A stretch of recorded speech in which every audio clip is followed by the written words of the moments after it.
இப்போதான் எந்திரிச்சேன். வேலண்டைன்ஸ் டேக்கு எல்லா வருஷமும் இந்த ஒரு ஸ்பெஷலான பர்சனுக்கு நான் கிஃப்ட் பண்ணிடுவேன். ஸோ February 14 அன்னைக்கு கிடைக்குதோ இல்லையோ கொடுக்கறது தப்பே கிடையாது. வாங்க.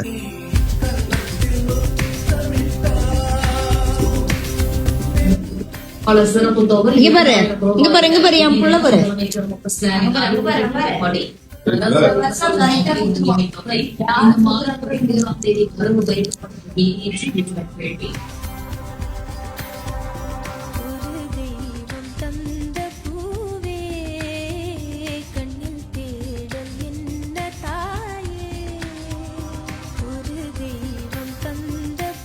பாத்தியா எல்லா வருஷமும் சின்ன வயசுல இருந்தே என் பையன் வந்து எனக்கு கிஃப்ட் இல்லாம இருக்க மோதிரம் ஏதாவது அம்மா தேங்க்யூ. இவன் முத்தாதான் எனக்கு அந்த லவர்ஸ் டே ஃபுல்ஃபில் ஆகும். இதுதான் எனக்கு ஹாப்பி.